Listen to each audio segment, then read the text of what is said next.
I don't know if you guys have noticed, but I think it's fair to say that polling for presidential elections has been a little bit off, at least like for the last decade or so. The last 12 years, to be more precise, have been somewhat not accurate, if I could put it politely. 2012, 2016, and 2020 all had pretty horrendous polling errors. I mean, upwards of like 3% for some candidates, and completely misjudging what the state of those races actually was. Now, I want to be clear, a lot of people got a lot of things right. What I'm talking about specifically is the national popular vote, so the share that each candidate got as a proportion of like the total votes cast. That's been accurate in some ways, but inaccurate in some pretty important ways. In this video, I want to compare previous polling errors and see what this election is going to look like if that happens again. Let me just say first, I think that election polling for 2024, like nationwide, is going to be a little bit more accurate than the last 3 times. I think that's because the main issue has been Donald Trump and how to properly measure his support. And it seems that pollsters are really like coming together and sort of getting a better sense of how to measure support for that man. The former president has proved a bit of a problem for pollsters because there never seems to be an accurate way to measure how much support he has. But I think some of the reforms that they've introduced to polling broadly since 2020, I think are probably going to play a role in making this one a little bit more accurate. I think this time around, polls seem to be weighting things properly. If you look at most aggregates now, Trump is around 46, 47%, which is basically where he sat in 2016 and 2020. So I feel like it's a much more accurate understanding of where his vote will be, whereas in 2016 he was polling like as low as like 42, 43, and that was even the case in 2020. There was this assumption that Joe Biden would suddenly flip the entirety of the electorate back and that Trump would be down at the low 40s as opposed to like the medium to high. So I think this is a more accurate picture at the moment. A big part of that is, as I understand it, is that a lot of pollsters are being a lot more lenient with answers they accept, as it were, whereas before, if somebody like wouldn't even finish a questionnaire and would say, look, I'm done talking to you, no, they wouldn't record their answers. And that was a problem because it's mostly Trump-leaning voters that might not put up with a poll or like that intrusive, if you can see it that way, political questioning.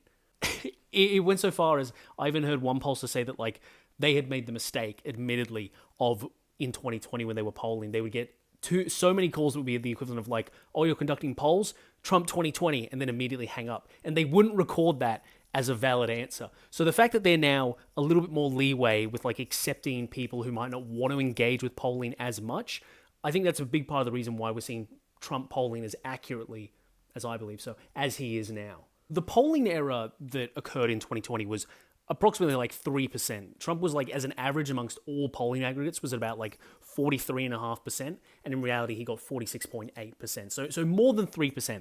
That's pretty massive. Current polling has Kamala just under 49% and Trump polling in the mid like 46% range. That of course is an aggregate of aggregates, so take it as you will. But if there's a 3.5% polling error there in Trump's favor, and it actually looks like this on election day, that is a Trump landslide in so many ways.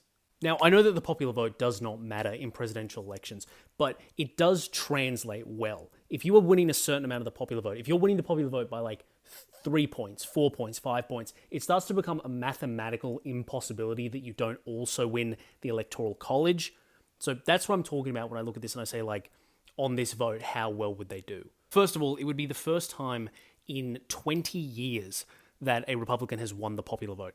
In terms of Electoral College, that would probably be 310 to maybe even 320 votes for Donald Trump. Trump would sweep the Midwest, flip back Georgia, flip back Arizona, and then take Nevada as well. Considering where expectations are at the moment, this would be, for the Republican Party, beyond their wildest possible expectations for what is actually possible in this election since Joe Biden dropped out. But what if the inverse happens? What if this is a 2012 style polling error, where the Democrats do like 3 points better than what was expected? For those of you that don't remember 2012, and believe me, I don't remember much of it either, there was always an assumption that Obama was the favorite going in, but national polling made it look like it was a much, much closer race than it actually was in the end. The final averages that I've been able to find in some aggregators had it as like 48 point something to 48 point something. So we're talking about like a dead heat where Obama was ahead by only like less than a point. And of course, things were much more favorable for him on like a state-by-state level. But like, there was this possibility that like Obama was going to win, but there was also a possibility that Romney could win the popular vote. But of course, it didn't happen. This was the reality on election night. A very, very comfortable win by like 3.9 points for Obama. I think what went wrong in 2012 for pollsters on a national level is like best shown by like Gallup, who infamously in like the last weeks of the election released a poll that showed Romney ahead by 1, winning the popular vote. But they really overlooked certain parts of the electorate. Gallup, I think it's fair to say, massively underestimated the share of the electorate that was non-white. They had, in their estimates, like the white vote being as high as like 78% of all people voting, when really it was actually in the lower 70s. So they completely overlooked minority support for Barack Obama, and it really delivered for him. He won almost unanimously the black vote and won the Hispanic vote by a margin of like 7-3. So like 70% of Hispanics were supporting him. So in 2012, polling organizations massively underestimated the amount of people of color that would come out and vote. And that was massive because these were parts of the electorate that were coming out and were voting overwhelmingly for Obama. Now, I'm not saying that that's going to happen again, but if it was an error like that, the Democrats would be beyond ecstatic. Hypothetically, if the popular vote is looking like this for Democrats, that translates to Florida being back in play. That's not even mentioning the fact that she would probably win every single swing state, including North Carolina. But if she did all that and managed to flip Florida with these numbers back into the blue column, we're talking about like 340 plus electoral votes for the Democrats. So for the love of God, please vote.